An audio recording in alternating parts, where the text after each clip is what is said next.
Haleluya. 1 Yohanes 2 ayat 6 berkata, barang siapa berkata ia hidup bersatu dengan Allah atau ia ada di dalam Kristus, ia wajib hidup sama seperti Kristus telah hidup. Haleluya. Bagaimanakah Kristus hidup? Kristus hidup, saudaraku, dia mengorbankan dirinya. Dia memberi yang termahal dari dirinya. Apakah itu? Nyawanya, hidupnya, diserahkannya untuk keselamatan kita. Bukan cuma Kristus, Bapa di sorga, saudaraku, mempunyai sifat suka memberi. Hatinya suka memberi. Saya bacakan Matius 7 ayat 11. Jika kamu yang jahat tahu memberi pemberian yang baik kepada anak-anakmu, apalagi Bapamu yang di sorga, ia akan memberikan yang baik kepada mereka yang meminta kepadanya. Jadi Tuhan, Bapa kita di sorga, suka memberi. Ayat berikutnya, saudaraku, Yohanes 3:16. Semua kita tahu ayat ini. Karena begitu besar kasih Allah akan dunia ini, sehingga ia telah mengaruniakan anaknya yang tunggal, supaya orang yang percaya padanya tidak binasa, melainkan beroleh hidup yang kekal. Demi supaya manusia ini tidak ke neraka, tapi ke sorga, Bapa rela memberi satu-satunya anaknya yang tunggal, yang paling berharga, supaya kita boleh diselamatkan. Hati Bapa suka memberi. Amin. Tuhan Yesus sendiri, dia juga seperti Bapanya. 1 Yohanes 3:16. Tadi Yohanes 3:16. Sekarang 1 Yohanes 3:16. Mudah bagi saudara membukanya dalam Alkitab saudara. Demikianlah kita ketahui kasih Kristus. Kalau tadi kasih Bapa, sekarang kasih Kristus. Yaitu bahwa ia yang telah menyerahkan nyawanya untuk kita. Bahwa ia telah menyerahkan nyawanya untuk kita. Saudara kenal kasih Tuhan Yesus, yaitu dia menyerahkan nyawanya untuk kita. Saya ulangi. Kasih Yesus yang paling utama, ya, kasih Yesus membuat kita selalu selamat, datang dari rumah sampai gereja selamat. Oke.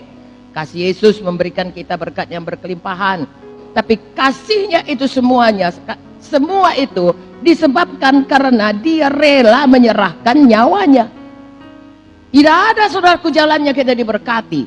Tidak ada jalannya kita ke sorga. Tidak ada jalannya kita disembuhkan. Kecuali Yesus mau dikorbankan. Mati bagi kita, darahnya tercurah, berbilur-bilur, menjadi miskin, dihinakan. Supaya semua kutuk itu diangkat olehnya. Dan berkat Abraham jadi kepada kita. Janji Tuhan digenapi kepada kita. Itulah kasih Yesus. Jadi saudaraku, kalau kita lihat ini, apapun yang kita korbankan sebenarnya tidak sebanding dengan apa yang telah dikorbankan Yesus bagi kita. Jadi tidak ada sebenarnya tahanan dalam hidup kita untuk berkorban apa saja. Karena itu telah dimulai dari kasih Bapa yang begitu besar, kasih Yesus yang begitu besar. Dan kalau saudara baca dalam Alkitab ini, anak-anak Tuhan, hamba-hamba Tuhan, sungguh tidak menyayangkan nyawanya supaya bisa mengasihi Tuhan. Haleluya. Dan Tuhan sangat serius dalam mengasihi kita. Roma 8 ayat 32 berkata, ia Bapa yang tidak menyayangkan anak sendiri, tapi yang menyerahkannya bagi kita semua. Ya, Yohanes 3:16 tadi. Bagaimana mungkin ia tidak mengaruniakan segala sesuatu kepada kita bersama-sama dengan dia? Kalau yang sudah paling mahal pun Bapa mau menyerahkannya, apalagi yang lain.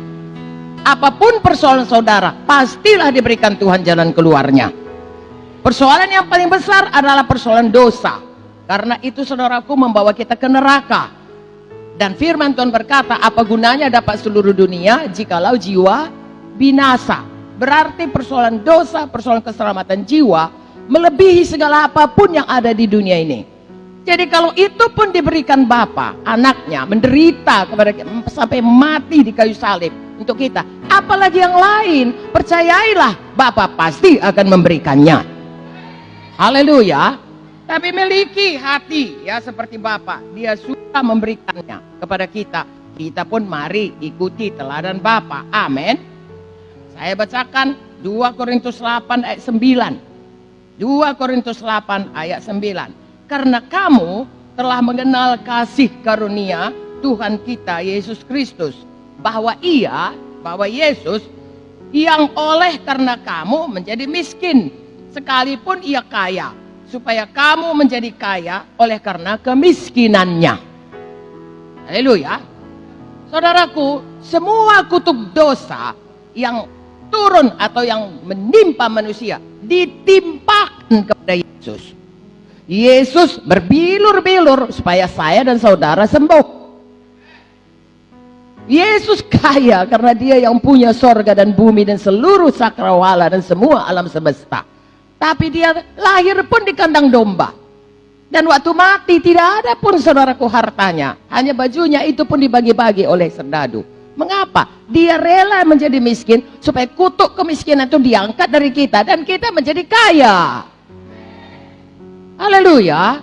Serius Tuhan mengerjakannya. Untuk kesembuhan saya dan saudara, untuk kebebasan saya dan saudara, untuk keberkatan saya dan saudara. Dan Tuhan begitu serius, adakah kita serius? Tuhan punya misi bagi kita, makanya dia berkati kita, adakah mata kita melihat misi itu? Tuhan serius, kita pun serius, amin. Tuhan mau memberkati, kita terima berkatnya, amin.